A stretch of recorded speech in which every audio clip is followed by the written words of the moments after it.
everyone. Welcome to an episode of the Real Talks podcast. I'm joined by a special guest today. His name is Kaps. Hi, Kaps. How you doing? Hello, Mr. Deer. I'm doing very well. How are you? Yeah, I'm good, thanks. I'm good, thanks. So, I've known you for quite a while. You're a close friend of mine, and there are some things that people don't know about you, which you shared with me, and I just found that to be quite powerful. What you told me, and I Okay. feel like, and I feel like a lot of people should take some inspiration from it. So I just wanted to first of all, just by start by you introducing yourself to our listeners and just tell us who you are, and then we'll get into the story. Okay. I'll try not to make this sound like a job interview. Hmm. So if you need any specifics, just shout. Yeah. But my name's Kaps. I'm in my early 30s. And occupation-wise, I would say I'm a businessman. Hmm. Um, Trained as a consultant, worked for a few years, decided to go my own way a few years ago.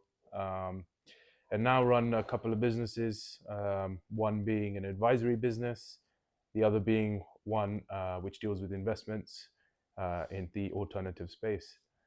Um, I'm alive, kicking. What Good to hear. else? Yeah, that's it. That's good to hear. So how did you set up these businesses? Like you have a lot going on. How do you manage everything in such little time? Because I know you're very active. You like going to the gym. You love traveling. You're out of the country half 6 months out of the year. That's right. So how do you balance everything? Balance your work, balance, earning a good amount just to survive on and take these long holidays. How do you do it Uh, all? well, to be honest with you, it's a little bit of trial and error. I'll take you back to where it started, right? Yeah, So, I got my degree, went straight into the corporate world, working for one of the big four, yeah. and was there for a few years. So what did you do in your degree? Where did you get it from? I went to Nottingham, Oh wow. and yes, Hmm. I studied the science, as they like to call it, of economics. Yeah, And by the way, I realized, everything I learned in that degree, once COVID happened, quantitative easing, inflation, yeah. effects on the money supply, I realized that, most of what I learned was totally wrong. Um, and everything that they You didn't taught get your you, money's worth. I don't know. I Yeah. mean, I come from two schools of thought. My family are quite old school. Hmm. They've been involved in, the metals trade for a number of years. Oh wow. And they were kind of very old school in their thinking, in that cash loses its value quickly. It should be put to better use. Hmm. And they're much more bullish on things like gold. It's been in our family way back. I mean, that is, it's the community that we belong to. Hmm. So I had that on one end, and then also what I learned at uni and the economics degree, and then seeing in real time what was happening when it comes to the rampant printing of money.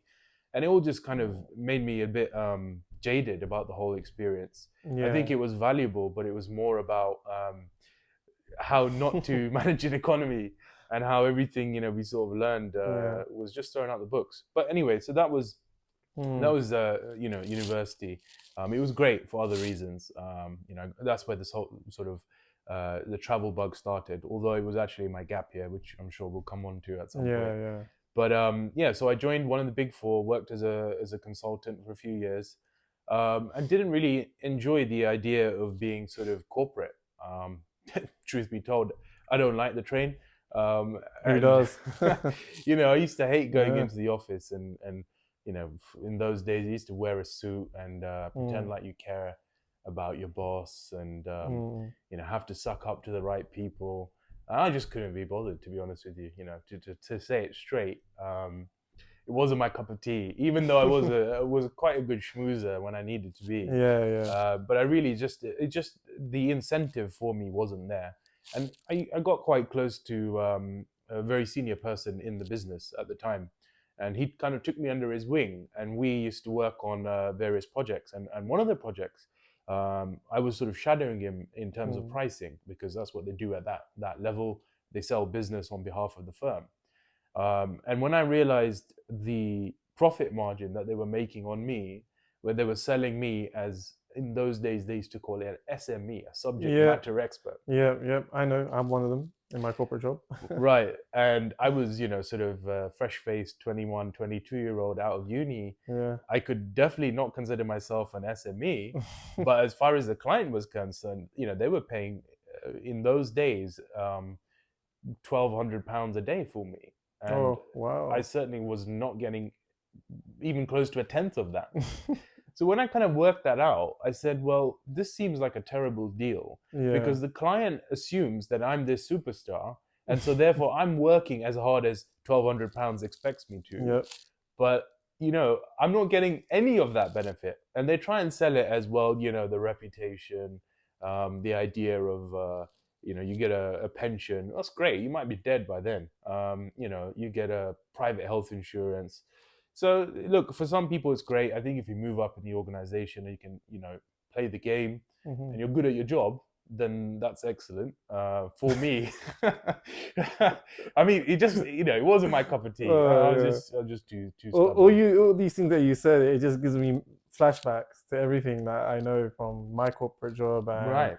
going to the office every day and Yeah. Yeah. being treated like that. It's just like wow, I can't believe someone Yeah. else is living and thinking the same way I am, which is crazy. A lot of people share these experiences, but they're too worried about their social security, or what their parents or their family might think of them, and they kind of end up sticking by the job. Yeah.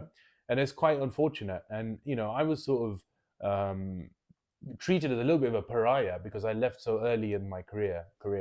And I basically left and then didn't do anything for about 6 months. Oh wow, six Yeah, months. yeah, because I was just trying to work out what, Yeah. up until that point, I went to a good school. I went to one of the top grammar schools. I was always, You got a good solid education. I got an excellent education, and Yeah. I was academically capable. Let's put it that way, right? So, Yeah. so the expectation for me was on this certain path, an all boys grammar school, Mm, a Russell Brick uni, one of mm. the big four. If you look at me on paper, then the Yeah. expectation is, oh, this is a solid, Solid, yeah. 20-year career in this, and then do Early some. retirement for you. That's what people will be saying. Exactly. Yeah, yeah. So at that stage, I kind of had all this programming behind me, all these Mm, expectations, and then having to break that was quite tough because I was living at home, and my parents, they didn't go to university, hmm. so for them, I was like, the Antichrist or something, and it just kind of, threw everything away. Oh wow. Yeah. And so having to deal with that, and then just kind of working out how money works, Mm, what it means to hustle. Although I was always a little bit of a wheeler dealer. I used to deal with the nostalgia items since I was 15 or 16. mm. I was brought up partly by my grandparents. Let me know if I'm doodling on too long. No, no, let's carry on. We're But enjoying it. We're enjoying it. my grandparents, they brought me up in my early years. I used to live with them, and so my granddad was a keen photographer. He was also, he used to make his own prints actually in the garage. Mm. He used to record his own music. Oh He wow. had a sort of a mini studio going on. So I was always interested in Mm, cassettes and tapes. I mean, there's videos of me taking tapes apart and playing around with them, and so when I was about 15 or 16, I sort of got involved with collecting old records, old record players, boom boxes from the 70s, the 80s, hmm. rare cassettes and things like that. So I used to buy and sell stuff on eBay all the time. And I used to give an example. I bought a boom box from someone in up north somewhere, and then did it up, fixed it, and Yeah, then yeah. ended up selling it to the official photographer for James Bond. Oh And wow. they ended up using one of my boomboxes in a music video. Oh So nice, nice. I kind of had that sort of interest from a younger age, and it led on, further on. And to this day, I sort of have a passion for classic cars, and that's Mm, because it goes with the whole 70s 80s vibe. Um, and so I always had a kind of a bit of a wheeler dealer attitude going on, but that's fine for sort of small fry. But how do we translate that into something a lot bigger? And so for those 6 months, I was really kind of in a place where I was trying to, learn but also unlearn a lot of stuff which I so how knew. old are you when you're at that phase in your life? Uh, I was 20. I was probably about 24, 25 years, Okay. 25 years old. Yeah. Hmm. So I worked for 3.5 years or something close to that. So maybe, yeah, close enough to four. So I would have been, yeah, about 24 years old when I left. So, fairly young, fairly naive, Yeah, yeah. but sort of just, But you're finding your path. You're learning what you like to do. You're still figuring things out at that stage. I'm sure a lot of us are still figuring ourselves out at the age yeah, of 30, even or 29 or yeah, 35. People yeah, are always trying to figure out what they want to do because people's mindsets change. People have they work on a different timeline to everyone else. Not absolutely. everyone's on the same timeline. Not everyone's on Yeah. the same journey. Things come to everyone at a different stage. So when did you find your big break? When did you find out? Okay, this is the career path I want to take. When you started up your businesses, and then how did that go? Did things go according to plan, or did things go opposite to Right. how you thought it would go? So to be honest, it started with a business. After those 6 months, I said, okay, I need to do something. And so at that time, I was in a very sort of creative mindset. Mm, And I launched this business where it was called Reset and Retreat. And the idea behind it was, so up to this point, I was always at uni, and before that, we had Facebook, and mm, you remember the early days where yeah, yeah, every BNOC on campus had 1,000 plus Facebook friends, and that was like some kind of early social status, which made you which made you seen as yeah, great. But then it sort of started to develop, and then Instagram was quite big yep, yep. after that, and Snapchat was one of those sort of Mm-hmm. key drivers of actually our generation. I think we're a similar age. Our generation's addiction, as I like to call it, to social media. And so around that time, we were really going full force into what we now know today, which is admittedly a problem by almost every standard. I mean, mental health issues, suicide rates, just depression is a key facet amongst users of social media, particularly in the young. But that's when we were sort of in that zone where we were heading Mm, head first into the storm, but not really mm, knowing we were going into this storm. And I set up a business called Reset and Retreat, and the idea behind it was inspired by my gap year, where I went to India for 6 months. My parents are originally, if you go back 2 or 3 generations, from India. mm, So not my parents, I suppose my ancestors. Then they moved to various countries in Africa, and then eventually to the UK, where I was born. But I'd never really understood about Indian culture, mm, about sort of why we do things. So, whilst I was resitting one of my A levels, I managed in those days to do it early, so you could finish all the exams by Jan, and then for the latter half of the year, I made a deal with my dad saying, "Look, if I, pass my A levels and get into uni, you can either buy me a car, uh, or, you know, I've got a free ticket to go wherever I want." Did that happen? It did happen. You got the car? Oh wow, I didn't get amazing. the car. No, Oh, I put the car off, and I ended up. It was either or. So you took the travel ticket. I took a travel ticket, and Yeah, yeah. that was the start of basically this obsession with travel that I had. And it was 6 months spent in India backpacking up and down. And this was this the turn of probably 2010, 2011. Mm, And in those days, the India is a vastly different place than what it is now. I mean, I was just there a few months ago, and I still can't believe the pace at which it's changed. So there was barely 3G in the big cities like Bombay or Delhi or Bangalore. These hubs.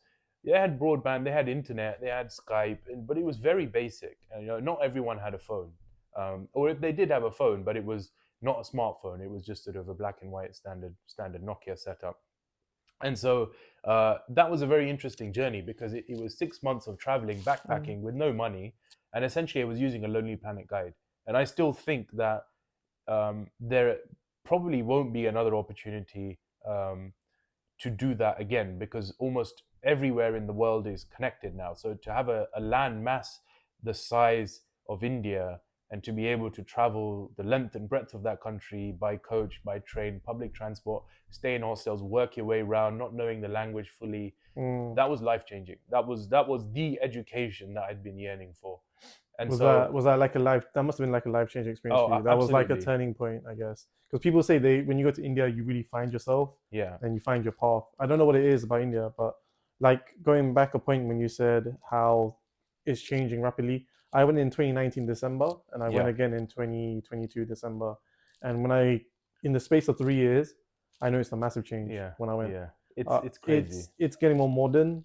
It's getting more up the scale. The infrastructure is changing. It's Yeah. becoming world class, Mm. and it's getting to a point that it's overtaking some bits of India, are overtaking some parts of many developed places in the world. Absolutely. I mean, you got one thing that's in India which is unique, right? And that is that it's a young population, Yep, right? And it's a highly educated population, yep, and they are well versed in English. And because of the influence of the British, they understand the culture. they do. So, When I was there, I heard more people speaking English than I absolutely. did Yeah. the Hindi language or Gujarati language, Yeah. or when I was traveling in South India, Yeah. everyone there speaks English. 100%. Yeah. And when I was spending those 6 months uh, in India, I wasn't. I was in the cities for only a short while, so I was really up in the north, in the mountains, in the Himalayas, places like Dharamshala. Yeah, Managed to spend some time in McLeodganj, which is where the Dalai Lama sits. yeah, all the yoga retreat places. Exactly, Yeah. and ended up, sort of all the way down south as well at the same time. And whilst that journey was taking place, the key thing was that I wasn't connected. So I literally didn't check Facebook for those 6 months. Uh, I used to call my parents and my friends, but only through, in those days, they called it ST, IST or STD or something. What? It was I think it was STD. Oh, I mean, okay. it was a telephone something, right? But it was basically a call center, or it was an office, or anybody that had a local line, which you could then use a calling card to, ring Oh and yes, book those your. calling cards. Yeah, yeah, I remember those. Right. Yeah. So essentially, I was living an offline life. You could put it that way, right? And the internet that I did use was going to an internet cafe, and it was far and few between, few and far between they were, right?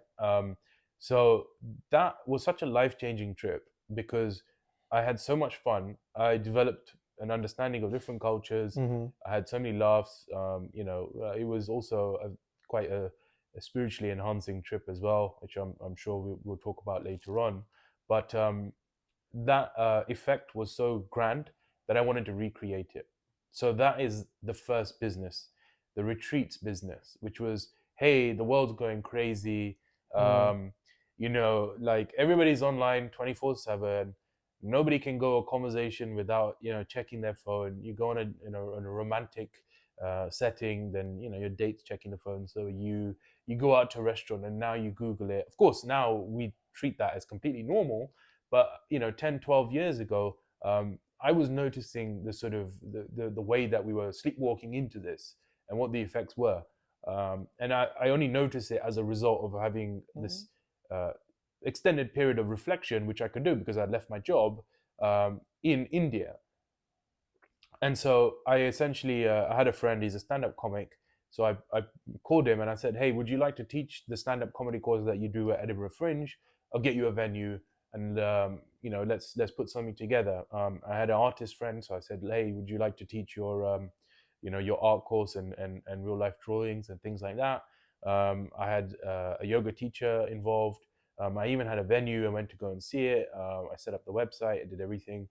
Um, and that was the first business. So the idea was, hey, we are gonna take your phones for a week, and you are gonna immerse yourself in this experience of also healthy eating, all vegan food, um, no alcohol, no substances or any kind, and a very immersive experience where you're just gonna be doing activities, So just pure discipline as well. pure discipline as well to some extent. And we didn't want to come across as a kind of a military outfit, but we wanted Mm. people to really enjoy the offline life, right? If Yeah. there's a term that can be called. Just a break from the reality or the social side of things. Absolutely. That's very fast paced for a lot Yeah. of people, and it gets too much. The amount of times we're just honestly on our phones. Yeah. The fact that iPhones or Samsungs, they give you like a report, a weekly Yeah. report of Yeah. Yeah. how many hours you spent on the phone in a day. Yeah. Is getting to a point that even they're tracking it just to like keep us Well, sane.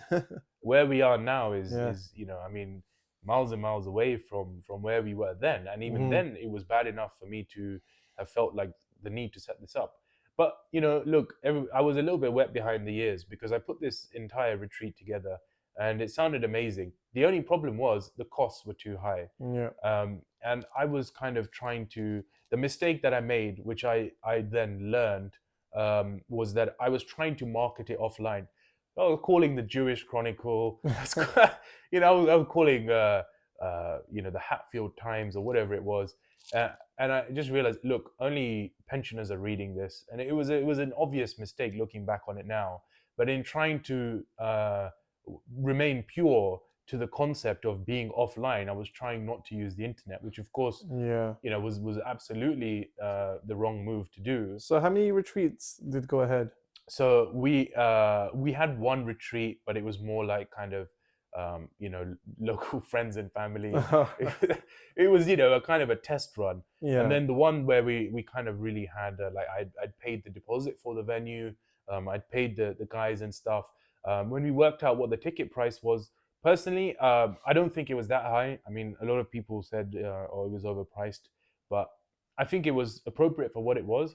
But the main issue is our marketing just didn't go ahead. I mean, Mm. um, we got more responses from the actual magazines that we advertised in, calling us saying, "Hey, would you like to renew your advert for next month?" Than we did actual interested parties. I mean, we did sell 3 tickets, but it wasn't enough to make it cost viable, and so that was essentially a failure in my first actual business venture. Yeah.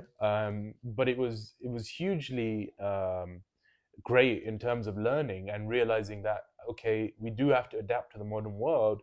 And of course, had I taken that approach, then and absolutely the businesses which I've set up today would not have worked. So So if you learned from it, then it wasn't really a failure. It's all like a stepping stone because they say the most successful people yeah, are the ones that try, yeah, it doesn't go to plan, they yeah, learn from it, and they reshuffle and they start something else, and then absolutely. again and again and again until it gets to a point that they crack the formula.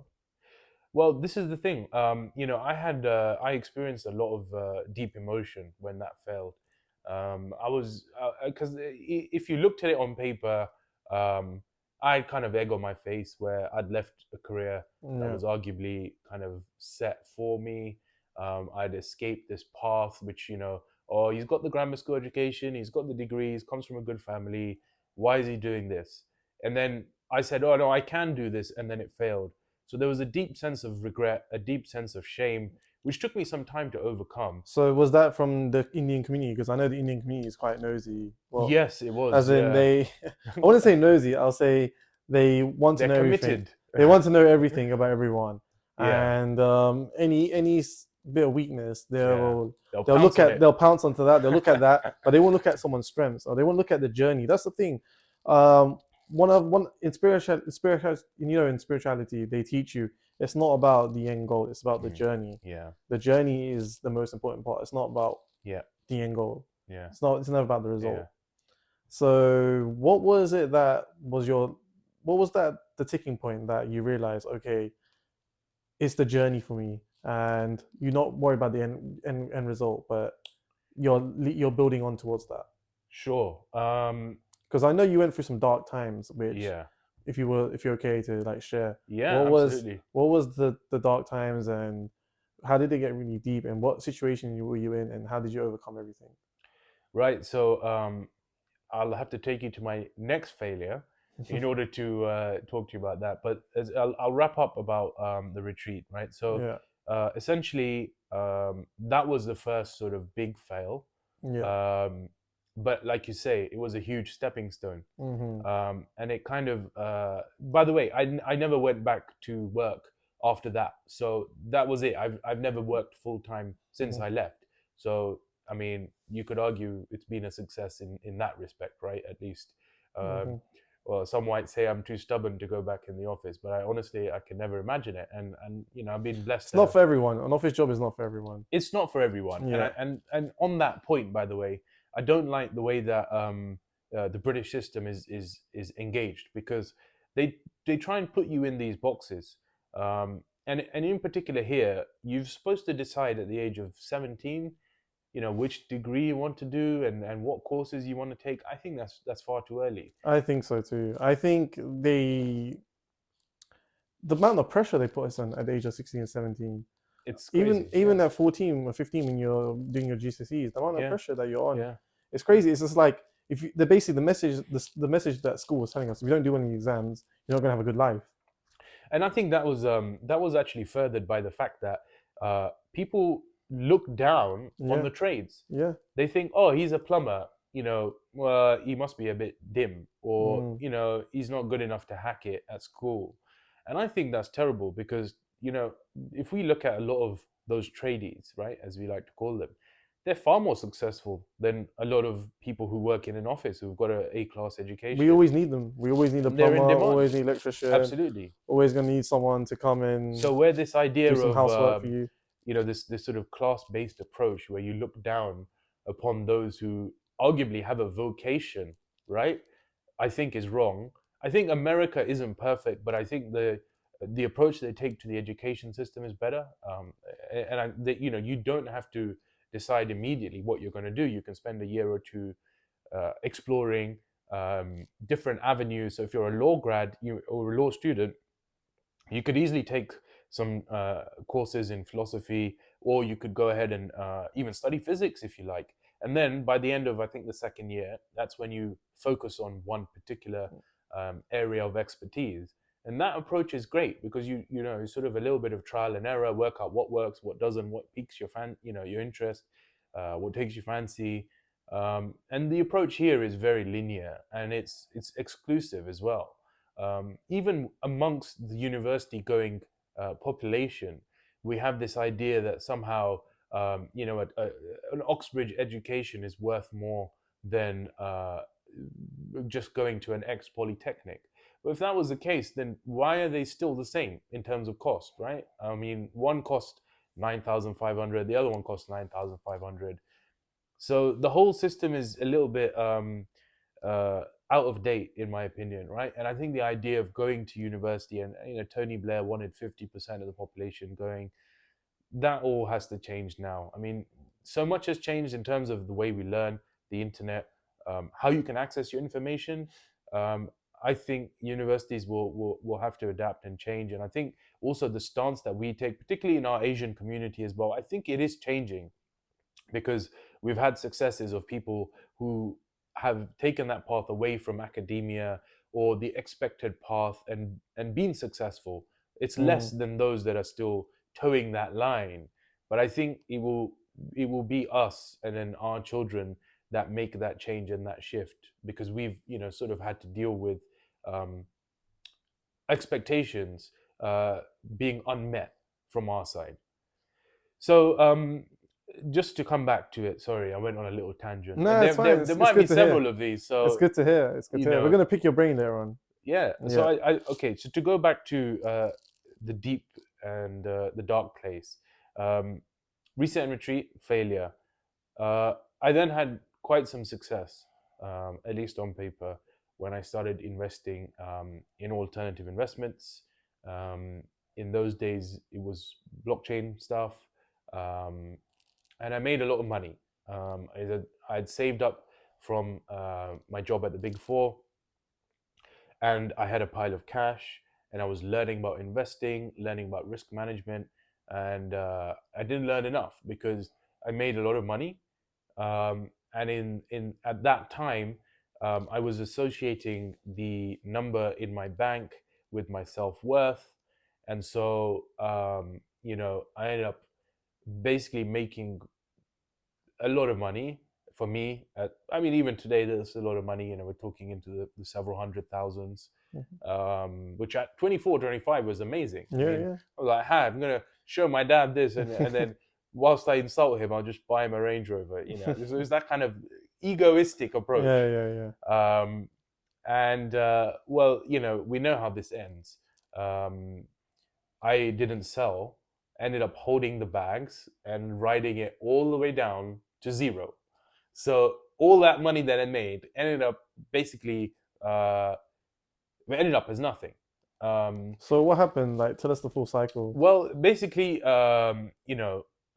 I'd made some smart investments. I analyzed them, I'd done the work, I reached out to who I needed to, and made some connections, and just just played it really well.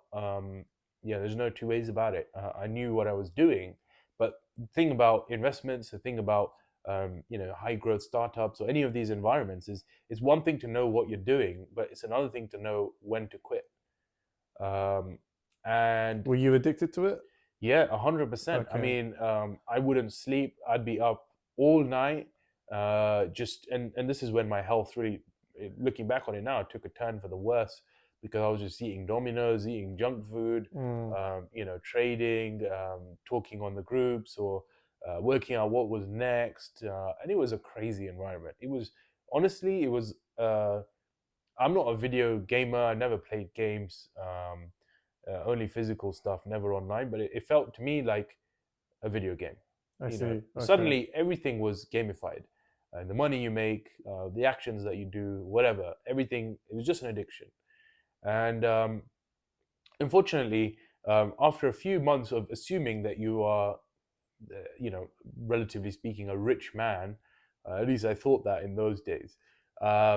When that suddenly gets pulled under you overnight, you're suddenly not a rich man, and so that ego shift, that idea of me being here and then suddenly going here, Crashing like that. crashing, Yeah. right?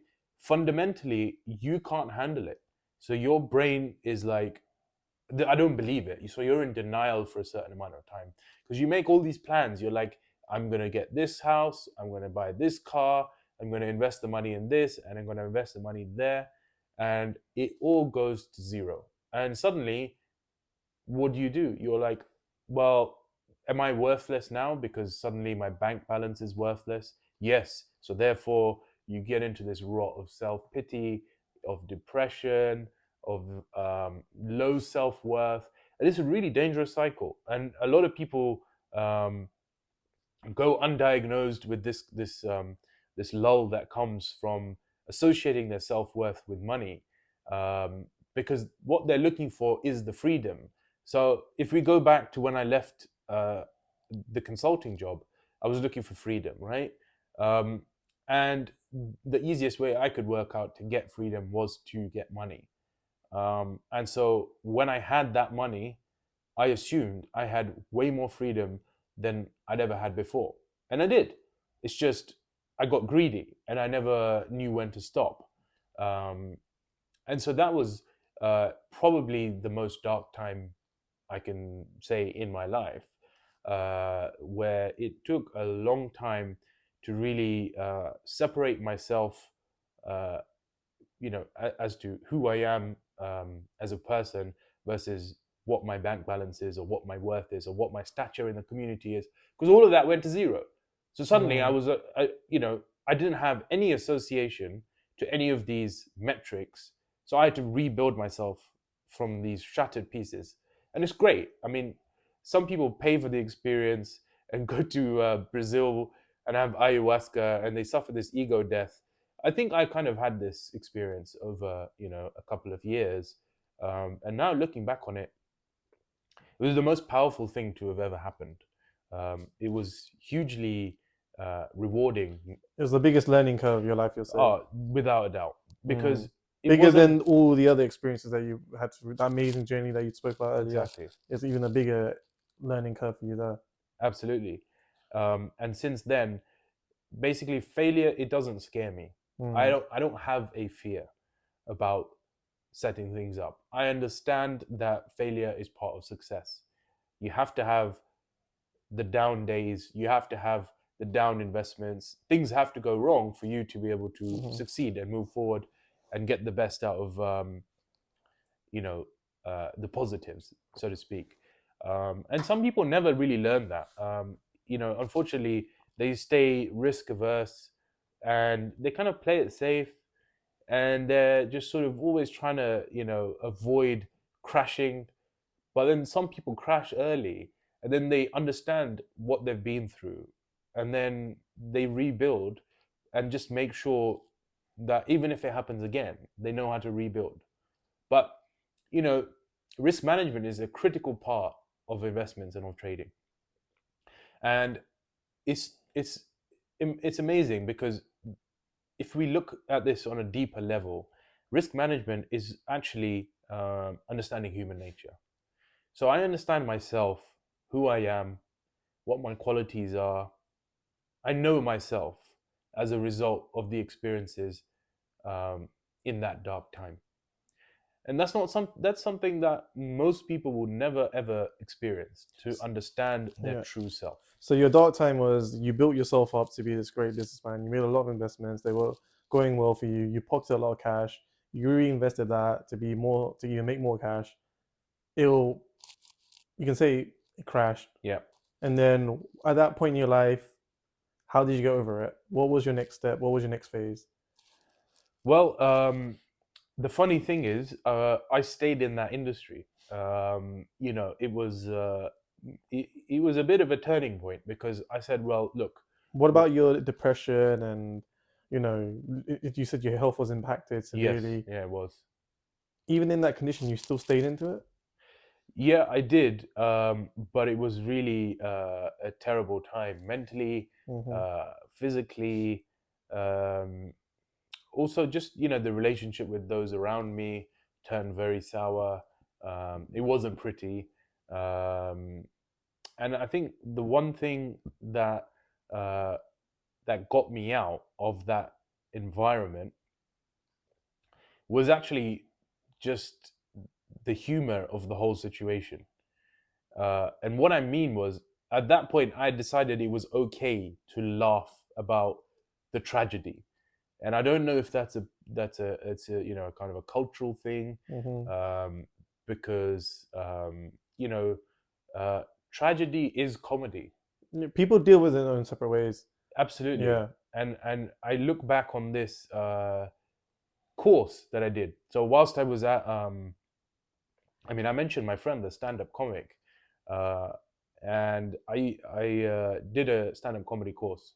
So it was 6 weeks of learning how to write, how to develop punchlines, how to read a room, and then you had to actually go and gig. And when I basically used to go out, and I used to, watch loads of stand-up comedy, go out to different gigs. I used to just look at the people on stage and realize that these guys were laughing about way darker things than happened to me. They were laughing about their parents' suicides. Oh wow. Yeah, they were laughing about the death of their children. I really Oh got into wow. some extremely dark comedy, um, and it was very therapeutic, to Okay. say the word, because it put things in perspective. The extremity of that was such that if they were able to laugh about it, even if it was a front that they were putting on, the Hmm. fact that they could talk about it so candidly uh, kind of showed me that there must be some attempt Hmm. here, right? Comedy is subjective, like they say. Exactly, and it's subjective. And I think just that kind of that humorous approach, where, well, okay, it's funny, whatever, maybe it'll happen again, it'll be even funnier. It was a little bit of a crude brain. That was a kind of um, I don't know if it's animalistic. I don't know if it's kind of a backup mechanism, Yeah. but something inside was telling me that it was fine, it was okay, because so what? We might die tomorrow. I became quite fatalistic. Um, Yeah. and that wasn't the form that I am today, but that was the form that I think was For your necessary depression at your time, yeah. to get it out. Yeah. Yeah. So I was kind of like, well, if I wake up today, that's great. If I don't, all right, whatever. And it was in that sort of mode that I started to study myself more, to study life as we know it. That's when I started to get more spiritual as well. Hmm. And that, was the other facet of it. There was the comedy, the tragedy aspect of it, but then there was also the other side, which was, well, how are these characters doing that? How can we do it? What does this teach us about ourselves? If people are able to get over such tragedy and still live fulfilling lives, what aspect of the human condition is it that I need to study? They do say in spirituality, it's the tragedies that brings you towards it. Because Yeah, when you're in this happy place yeah, and everything is going well for you, you forget about spirituality, you forget about the Yeah, divine, you forget about the connection because you're just focused on all these great things in front of you. Your eyes are just your eyes and focus just here. But when your bad tragedy things happen to you, it opens up mhm, more doors in your mind, and it gets absolutely. you questioning more things and gets you questioning about life. And everyone that I've spoken to that's been on a spiritual journey, like yourself and me and a lot of my friends, it's always the tragedies that Mm. have pushed us towards that. Yeah. And by the way, tragedy is subjective, right? Exactly, yeah. Because I talked to earlier about the example of those teenagers, right?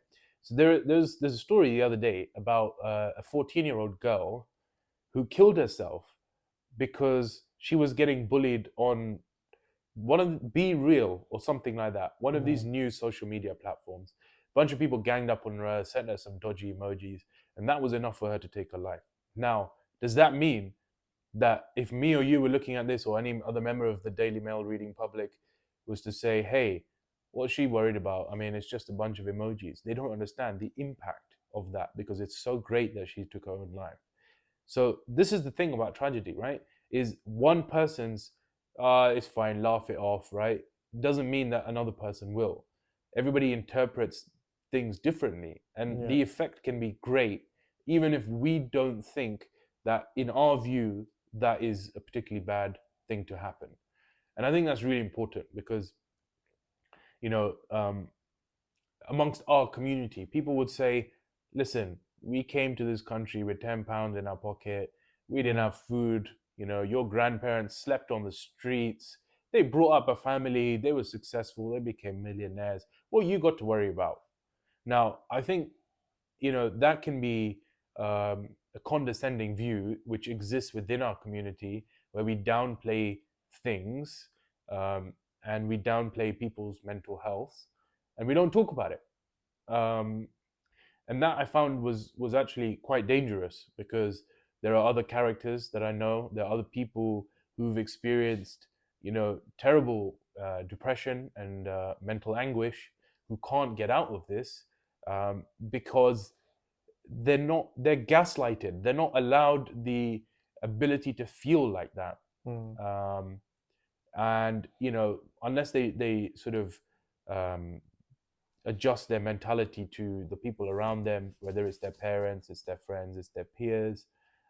They kind of just laughed off, and I think that's really bad. And it does occur at least within the Asian community. I think it might be an immigrant thing, it might be a defense mechanism to some extent, but I think it's important that we do discuss it, and people are talking about it now, and it's important.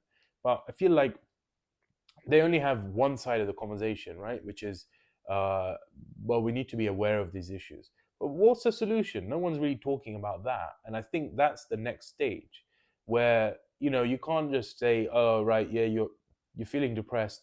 So let's do a mental health awareness day. You feel better for the day. That's great. But the next week, you're back at the same point. I think when it comes to these things like depression, and it's a very touchy subject because a lot of people see depression in a different way. What makes you depressed and what makes someone else depressed is Yeah, completely absolutely. different. So there's with all these like mental health retreats and stuff like that, I don't think they work. I just Yeah. think when it comes to like depression, the only person that's going to fix it is yourself.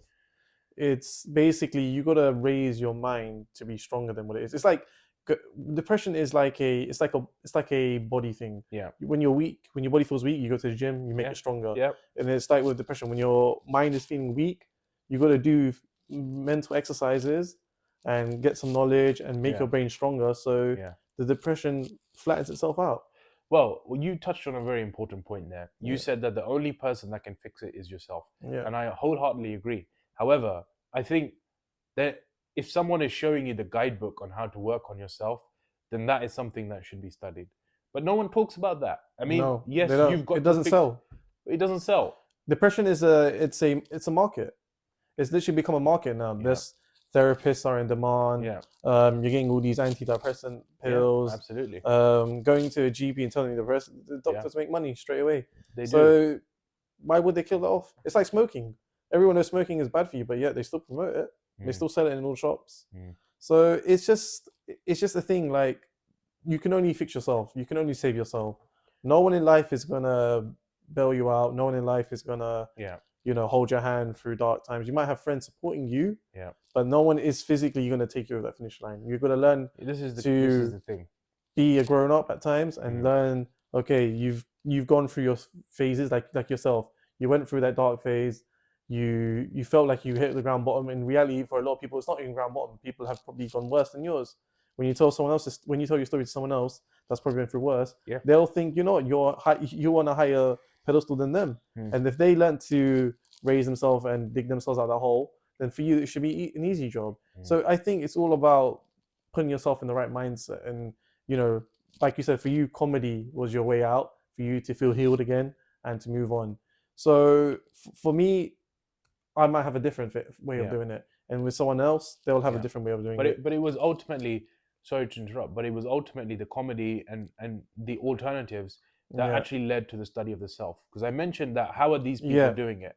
So then, as a result of that, that was studying the human condition, yeah, and that's critical. Firstly, to study the human condition, you have to know what the human condition is, yeah. what consciousness is, what it means to be alive, what it means that what are you doing in this grander cycle. And I won't touch into that because that's personal and everybody has their own views on it. Yeah. But fundamentally, the science of the self, the study of the self, is one of the best starting points, or in my opinion the only starting point, to be able to get yourself out of these these things that affect us on a material plane. And if anybody is offering you advice, then the best advice that they're likely to offer you is how to study yourself, how to know yourself. And you can read books on that. That's great. But if someone's teaching you how to be happy, Mm. I don't think that works, because you should know how to be happy yourself. You should understand what happiness is, but you can provide yourself with happiness. But if someone else is going to say, well, wake up, smell the flowers, look at the sky, appreciate this, show gratitude, that's great, but that's not tailored to yourself. So you've got to understand yourself and know what you require in order for yourself to be able to provide that. So how you've progressed now? Are you at a better stage now? Are you happier now? Is Yes. your businesses and everything becoming more successful after all that big learning curves? Do you feel like you're on the right track? And finally, what advice would you give to the people that are thinking about getting to do investments, starting Mm. their own business, Yeah, as an entrepreneur yourself? What advice would you give them when they're starting out and trying to find their way and trying to find themselves? sure. So yeah, I mean, it's great to be sitting here talking to you, and everything is going very well. Thank you. Like you Glad to hear. mentioned, I spend about 4 or 5 months of the year abroad. Yeah. I was in last year. I was in all over Africa. I was in India. The year before that, I was in Southeast Asia, Singapore, KL. Mm. You name it. The year before that, I was in Europe, and so it's always there's so many holidays planned, and the key thing for me You was got your financial freedom that I you got wanted. I got the financial freedom, and I mean I'm Yeah. not at the stage now where I can retire, but to be honest with you, if I did retire, I would probably still do the same thing. Mm. For the So passion of the love of it, exactly. love the So game. Yeah. am I retired? Well, I leave that to you. But you could argue I've been retired since I left work, right? Because I Yeah. was doing things on my own terms. Yeah. And I think that's the key, right? Like people need to understand that retirement isn't a bank balance. Retirement is a way of life. Yeah. I can get up when I want. I can go to the gym if I like. If I don't want to, I don't have to. But I do like to, because I like to enjoy keeping fit. Mhm. I have classes which I attend. I have a social circle. I have different You social live by your own circles. calendar. You live on your own clock. Absolutely. You don't have to wake up in the morning and be at a place and Right, start at 9 o'clock. And right. you finish at the time your boss told you to finish, Yeah, and then you can start your day yeah. essentially when it's nighttime. But I understand what you mean. You got that financial You got the freedom. freedom. You can do what you want. You're your own boss of the day. You get Yeah, to wake up and you decide yeah, what I want to do, yeah. It's not which is amazing. right. And the finance that you're saying financial freedom. Right? You can't Yeah. sustain the lifestyle that I live without an appropriate money situation. But I do want to stress that this isn't something that's inaccessible to anybody that's not super wealthy. Because the when I say freedom, I'm talking about the point at which someone was able to tell me what to do, when to arrive in the morning, what to do with my time, and of course there is limits to that, right? I don't operate as some kind of rodeo cowboy avoiding all laws and driving on the wrong side of the road.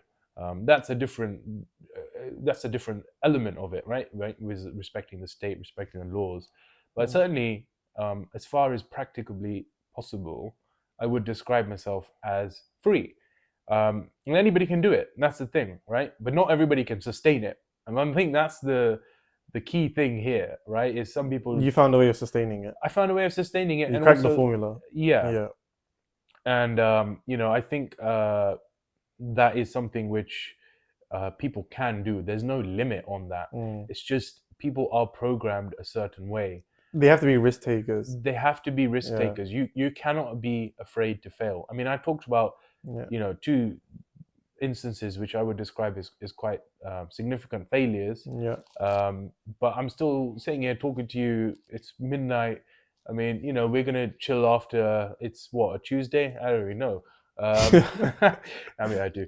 But yeah. Look, I mean, we can do what we want when we want, Yeah. and I think that's massively powerful. And COVID is something I just want to touch on because. So, by the way, to put a bullet to that point, yes, people, do what you want when you want. Don't let anybody dictate your life. Yeah. It's not easy. Some people do it for a few months, they can't sustain it, they get worried, and everybody's risk level is different. And I respect that. And people have commitments, they've got bills to pay, they've got families to bring up. I get a lot of criticism saying, hey, well, you've got no responsibilities, right? Like, you don't have kids. I mean, to counter that, I would say I probably spend as much as if I did have kids. Mm. And I live. I don't live a cheap lifestyle by any means. Yeah. So what do they mean by that? But anyway, look, do it. I mean, even if you take a few months out, take a sabbatical from work, or don't go down the expected path just because your parents are pushing you into it, or you feel like you need to just to fit in. Don't be afraid of being unique, because ultimately people say, oh well, I'm competing with them, and this is again a big issue with the Asian community, where Mm. it's comparisons ahoy. It's the ego, I think. It's the ego is the driver, and it's about everyone wants to look the best. Although everyone wants to be like a trophy person. Yeah, They just want to walk into a room and be like, oh, I done this, I done this, I done this. Yeah. Okay, great, that's fine. yeah, Good for you. But it's the way they go about it. Are they doing absolutely. it for themselves, or they're doing it just to show off? 100%. That's what I don't understand, and that's why I can't. The only person that you don't have any competition with is yourself. Yeah. So as long as you compete with only yourself, and you can only be the best person of yourself by default. So you mean you have a monopoly on you, right? There is no other deer in the world. There is Yeah. no other Kaps in the world. But I think that's a point that most people can just think upon every single day, and that small phrase is so powerful that it will change the way you think in life. Because you don't need to do what anybody else is doing. You can do what you want. Hmm. So finally, what advice would you give to someone that wants to go down the route you did, who wants to take the biggest risk, give up what they have, give up the career they have, go into set up a business or become an Yeah. investor, and just the risk that comes with it, Yeah. how to go about it? Well, you see, in some respects, I was quite lucky because I took my risks early on. So they were harder risks to take because there was sort of, I didn't have any safety net really. I had a few £1,000s saved, but no kind of backing other than that. But I think everybody has to decide when that point is right for Yeah. themselves. I could sit here and say, just do it, and that is what I believe. Making the first step is always the hardest. Making the first step is always the hardest. Yeah. And I think there's no time like the present, so just do it and get on with it. But of course, Even when the economy is bad, even when markets it doesn't matter. don't look like It doesn't matter. I mean, the economy. Look, how much time we've got. We can talk about how monetary cycles influence people's well-being, Yeah. and talk about what the economy is, right? We all know what the economy is, but at the But end it of the doesn't day, matter. it's And we're connected more now than ever. So even if the economy is down in tatters, right? Like, hey, the whole world stopped during COVID. Guess what? There was shitloads of money to be made in providing PPE, in hand providing hand sanitizers, sanitizer. face I mean, masks, I was, deliveries on food, yeah, shopping, absolutely. Deliveroo went crazy. Amazon through the roof. There you go. So look, there's always going to be, as long as there is human beings, right? There's always going to be a supply and There's demand always going to chain. be a supply and demand, and primarily the world is capitalist. You just have to find out where the niches are, but also marry it to what your skill set is Yeah. and what you're interested in. So how can someone that wants to start this journey pick up on that? Because that's a lot of information to take in. It's a lot to digest, and it's like, where's my starting point? How do you find your starting point? Well, I think the best way to begin with anything, but in particular in kind of looking for a career change or a lifestyle change, is to focus on you. Is to take 10 minutes out of your day, the first thing in the morning, and just write down a list about what you like, what you don't like, what your skills are, what you think your skills are, what other people say about you. Focus on yourself. And if you do that, then you repeat that process every day. There will come a point, it might be a week, it might be a month, it might be 6 months down the line, where you start to notice patterns about what people say about you, what you think about yourself, what you enjoy, what you dislike, and then circle those points and plot them on a graph, right? And I'm not the best at Excel, so if you are, that's great. I just draw things, but put it on a whiteboard, put it on a graph, and just realize that, hey, I like the mornings, I like being creative, I enjoy working with people. Okay, so put those three things together, right? So now you know on your side of the coin what you're able to offer. Hey, I could be a visual artist, right? And then work out how you can market that on the other side. Find out how you can offer value. That's the other side of the coin. Sometimes people don't know that they need a service or they need a product. So you have to try and exploit that value and find out how to create that value potential. And that's the other side of the coin. And I think, in my opinion, that the process is the same. On one side, you're focusing on yourself. On the other side, you're focusing on what you can offer. So that involves study of the markets, Yeah, and where you can fill in that studying gap. trends. And everybody does it. It's not a Yeah. complicated process because we all understand trends, don't we? Like, you can tell me things about, what's going on in the cricket because I know you're a fan, right? Or you can tell me about what's happening in the vegan market, for example, right? Oh, this new product is great, that new product. Why can you tell me that? Because you're interested in it.